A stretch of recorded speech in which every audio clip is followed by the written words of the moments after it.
Welcome to Creator Upload, your creator economy podcast. I'm Lauren Schnipper. And I'm Joshua Cohen. Lauren, What? do you think your kids are going to go to college? At this rate, not because they're not. I don't know, and I don't know if I care. I was thinking about this because my kids are entering, second and fourth grade, and somebody was talking about their report cards, and I care very much that my kids work hard and that they work hard. Really, honestly, is what I care about. I have never really voluntarily looked at their report cards. I don't care about their report cards. Is that crazy? If it was I feel like No, the teacher I will don't think tell that's me. crazy. The teacher will tell me if there's a huge problem, but I don't care at all. Again, so as it relates to college, it's if it makes sense and it's not going to ruin anybody financially, but also go be a plumber, man. My plumber makes about $10 a minute. Do you know what I'm saying? It's amazing. If I were dealing with your shit, I'd be making $100 a minute. I do deal with your shit. Fair. Oh, slow clap for that one. Should we just end the podcast now? Lauren, there were double entendres. There were so. If your kids end up going to college, they got a new option now. Arizona State University has just launched a degree in the creator economy. Yep. It's a BA, and ASU students who pursue the BA in content creation will study the ins and outs of the creator profession while simultaneously getting field experience in Phoenix, Los Angeles, and online. The university recently approved the program, which is part of the Walter Cronkite School of Journalism and Mass Communication. And Lauren, here's what Jessica Pucci, the ASU dean, said about the program. Quote, many students tell us they don't want to work for someone else. They want to create media businesses or monetize their content in a way that gives them full control of their schedules and their income, end quote. Me being a boy from Tucson, Arizona. I was about to say, you from Arizona, how do you feel about this? Are you proud? Or are you mad that you didn't come up with this? And also Cronkite, is he from Arizona? What's that deal? No, in fact, I know this. So there is a CBS affiliate owner and ASU supporter connected to the university who was a close friend of Cronkite who donated a bunch of money to the school and had it named. Sure, great. So as a boy from Tucson, Tucson and Phoenix have kind of a Boston-New York rivalry. Oh, interesting. Or at least it was like that when I was growing up. But as I get further removed from living there and older in age, I just am proud of all of Arizona. Yeah, I could kind of care less.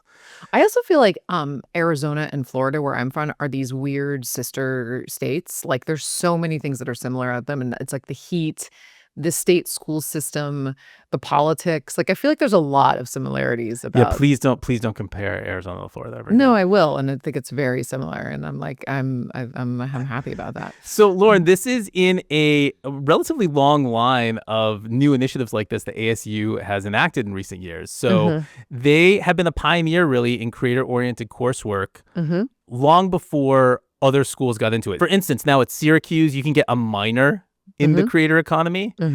And India's MICA has provided a regional option for pro-creators who are coming out of rural villages. There's also, I was doing some research on this too. University of Texas at San Antonio, you can get a BS in digital media influencing. University of Miami, they don't have a major, but they have a digital media and creator focused curriculum. Arkansas State University, BS in Mass Communications, Creative Media. And of course, East Carolina University did announce in 2022 a partnership with Beast. They have a program that it's not actually about being a creator. It's about sort of training folks to work behind the scenes. I think it's meant to be a factory for Beast Industries. 100%. Let's be real. I think what's really interesting about this is it's just crazy. It absolutely should be a thing. If you want to get into media today, if you want to work in, any sort of entertainment, you have to learn these things. You have to understand the history of it. I mean, it's a real thing now. It's just also crazy. But I think, and we've talked about this before, 100% this is what people felt like when there were film schools being built, and people they're majoring in movies. That's crazy. So I think a little bit, but just backing up to ASU's history for a sec. In 2020, the school partnered with Hank and John Green to launch Study Hall, which is an offshoot of the brothers' Crash Course channel.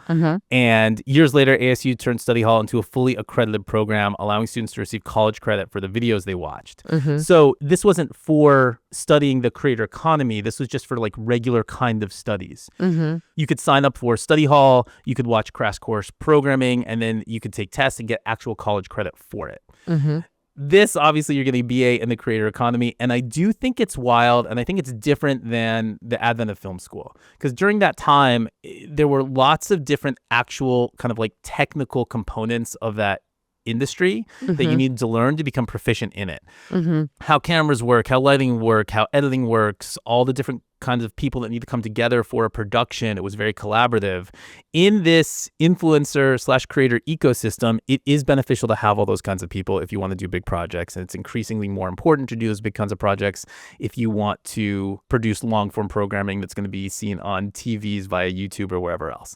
But that being said, there is still a completely reasonable / viable path where you can just be your own solo individual doing all of this. Yes, but I don't know if you need a course. I'm gonna push back on that a little bit because you're also, there's film studies degrees, right, where people are, studying the advent of film and the way it was a reflection of society and, and the sort of storytelling writ large. And I think there's a first of all, there's a legitimate and deep history with the creator economy now that you and I know like the back of our hand. But like imagine somebody who like didn't know the sort of background of MCNs, right? And like didn't understand what happened there and the egregious deals that were made, with creators and the money that was, and the makers being acquired by Disney for what did they buy? I'd argue nothing.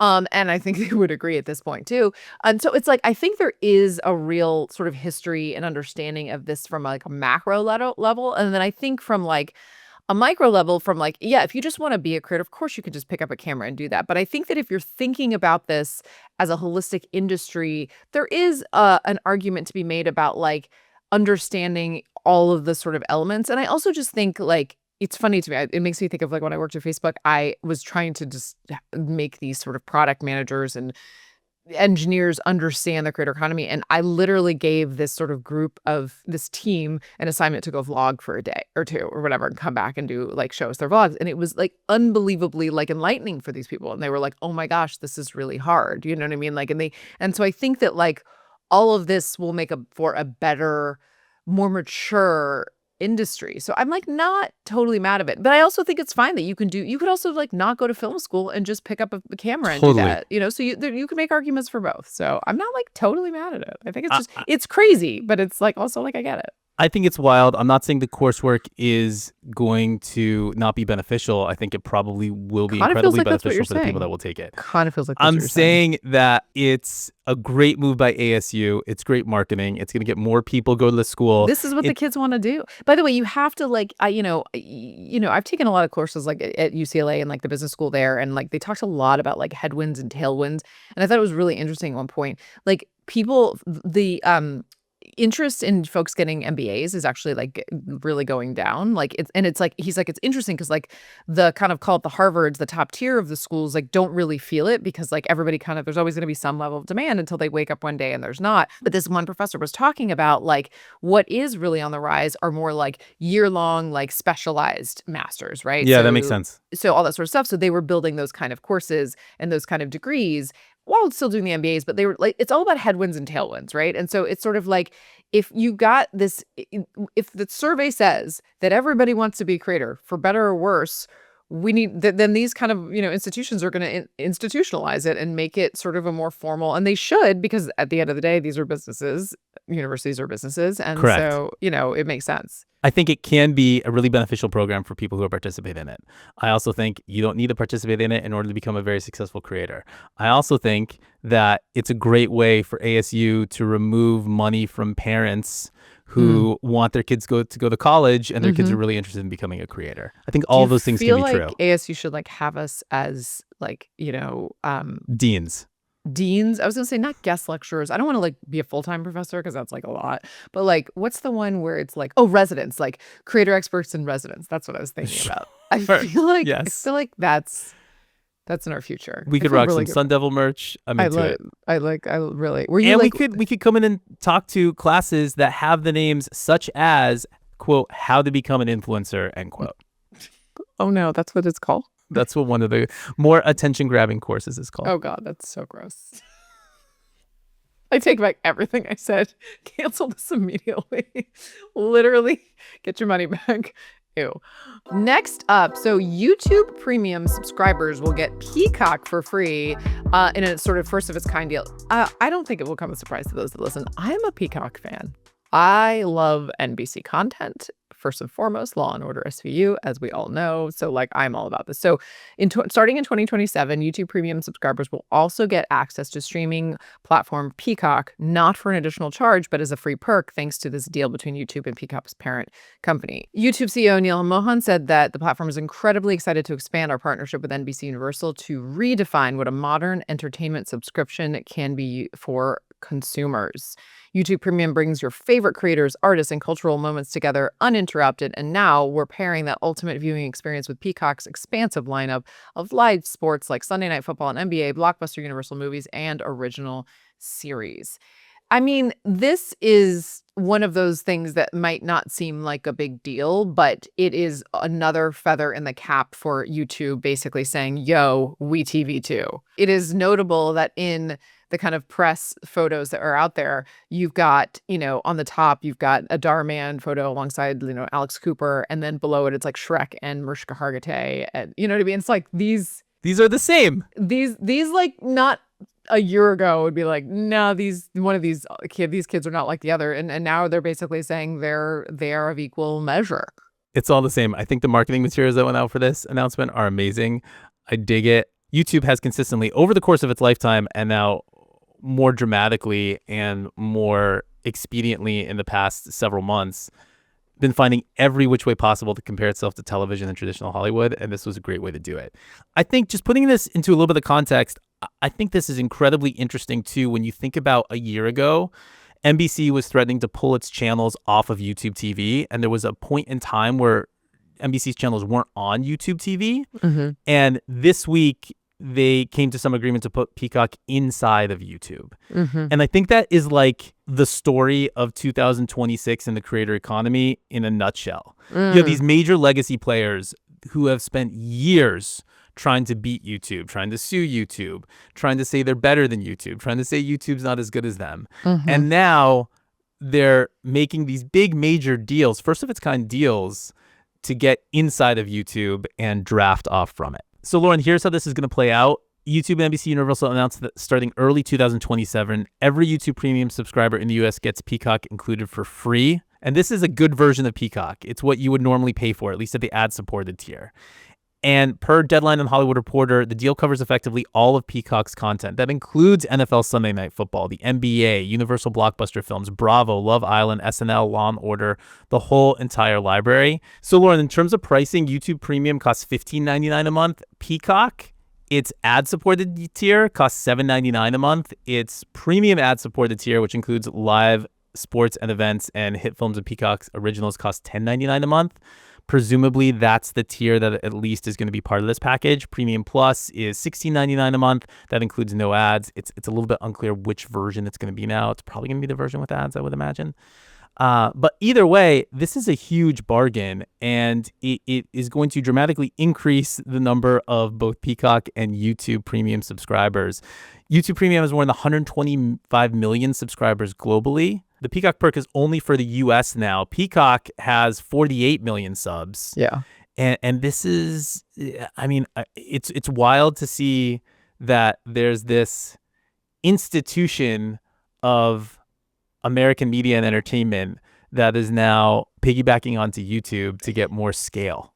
I was going to say, like, in 5 years, we're going to have a moment we're going to be like, remember when we talked about how like weird it was that like NBC and like YouTube were like partners? And because it's literally going to be all one the same. And when I say in 5 years, I'm going to be like in like a year. It's just like, it's not even like a thing. And like, this is my whole pitch to every kind of client I work with that's in a lot of traditional media that's trying to figure out the space. It's like, it's all media. You just got to do it all. I do not believe that like traditional media and movies and TV are dead. I just think that you have to do a fun combination of both. And I think that YouTube kind of is TV. It really is. 100%, and it's going to be even more equated there. Like the lines are going to get blurrier and fuzzier. Or like it was easy to say YouTube is not TV when you couldn't watch it on your television, Right. and now that you can watch it on your television, it's harder to say YouTube's The not thing TV. that's starting And then to when you can watch it on television next to other television shows, Yeah. that's what's going to be, I think, an interesting component of this too. Is how are you actually going to watch Peacock programming inside of YouTube? I don't think that's clear yet. Like, are you going to go to YouTube and then go to a Peacock section of YouTube if you also subscribe to that, or is it just going to be intermixed into all the other I think content? it's gonna be intermixed. It's like the way Amazon does this. The Amazon does a thing with like BritBox, and like I have like a 7-day subscription to free. I'm doing the 7-day free trial to BritBox because obviously I need to watch The Other Bennett Sister, which was like amazing, by the way. But I did it through Amazon, and I don't have the BritBox app. I'm doing it. I just go to my Amazon to watch it. So I think that's probably what it's gonna be. But then inside of Amazon, you go to a BritBox section of Amazon. It's not Yes. intermixed between like John Reacher and these other Amazon programming. No, I mean there's one show. Like I go down and it's like next to my other shows. Oh, that's amazing.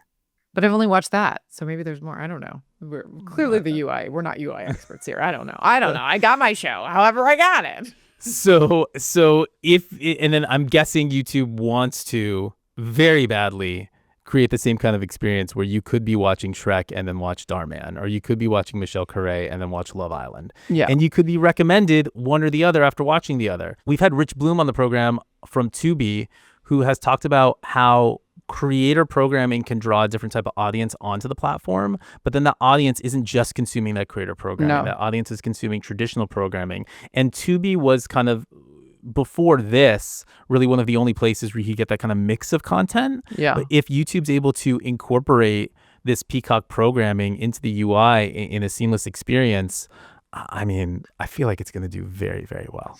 I think it's going to do great. And Lauren, this works financially for NBC and YouTube, presumably because they're trading in this higher revenue that they could get per customer if they did this on their own for more customers. Potentially way more customers, They just have to way take a little less cut 'cause they have to churn, split it now. Yeah. Yeah. and lower marketing costs. Yeah. No, I think I think it's going to work out really good all around. Okay, Josh, just some quick uploads, downloads. I think it's really unsurprising, but guess who else is getting into short videos? You heard it here first, HBO Max. They're adding a TikTok-like short video feed to its platform to help users find something to watch, which I actually think is kind of smart. Like, you know, because I do that a lot with YouTube when I'm watching shorts with my weird, like, I like watching weird therapy videos, which I think I've mentioned before. And you get like a little snippet of somebody being like, I don't know, my husband said he's cheating on me, but I said it's just emotionally and financially and not physically. And then I click on it more and I get to hear the whole story. And so this is going to be that same situation, except for like the pit. It just makes so much sense too. I used to think this was kind of ridiculous when these other platforms were doing this kind of thing, but it just makes so sense because this is just now basic human consumption behavior. I have watched so much Mad Men in the last month in 90-second intervals on my YouTube feed. Fascinating. And I would totally, if there was a way for me to go from that short form to the long form version, I'd probably be consuming a lot more Mad Men too. I think it works so much for these kinds of platforms from like an SEO like sort of perspective. What it doesn't make sense if all of a sudden HBO Max was like UGC short content on HBO Max, I'd be like hard pass. Like, you know what I mean? But yeah, 100% from an SEO perspective. Yeah, give me a feed of just like Sopranos clips. Done. I'm cool with that. I'm in. Lauren, quick upload I think for you. YouTube has also unveiled one of the most requested features, or at least they've said it's one of the most requested features they've had in the last couple of years. They're giving Shorts creators thumbnails. I feel like this is kind of like, this isn't what happened, but I kind of feel like this could have been what happened, is that there's a thumbnail lobby in my mind with all these thumbnail artists that were like, yo, dude, YouTube, we need to get some thumbnails on Shorts. And then they just kept pressing and pressing, and YouTube's like, okay, you got it. I mean, no, but like No. one of the jobs of the product folk and the partnership folk at these platforms is to gather feedback. And so you then present that feedback internally. And then they're also getting feedback just like in the normal, like sort of scalable channels as well. And they aggregate that feedback and then they prioritize it. And then they build products that make sense based on that feedback. That's more what happens, less of a lobby. Totally 100%. But whatever you need to think to make yourself feel better. I think it's fun to think about that. And it's not actually real anyway, because increasingly these platforms, including YouTube, are making it easier and easier with the use of AI for it to select certain thumbnails that are going to perform well, for it to ideate on thumbnails, for it to create the first prompt for thumbnails that you then eventually use.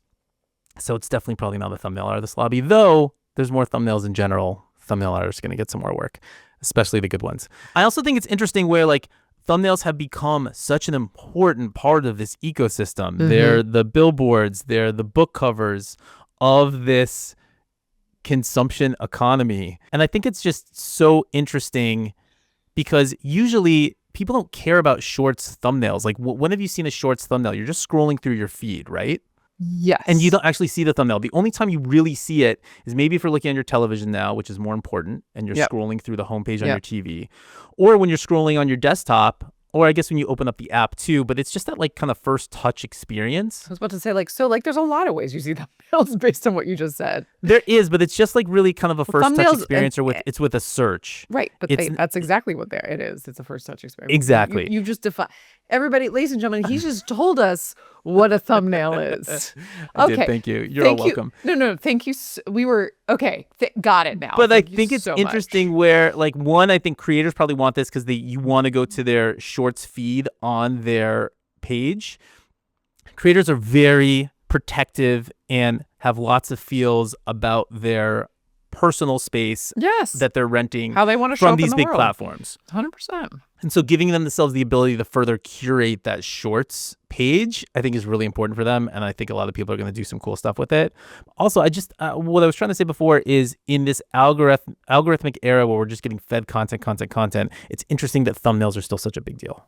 Yeah, no, 100%. All right, Josh, I think we did it. Lauren, I think that's it. I'll see you pitching Jessica Pucci, the ASU dean, about the program you're going to teach at its new Walter Cronkite School of Journalism Creator Economy degree. What would it be? I'm going to be giving a full-on first semester course in thumbnail generation. Fantastic. Full house. 300 students in that room. Lecture hall. Comparing thumbnails, by the way. And if not there next week on Creator Upload.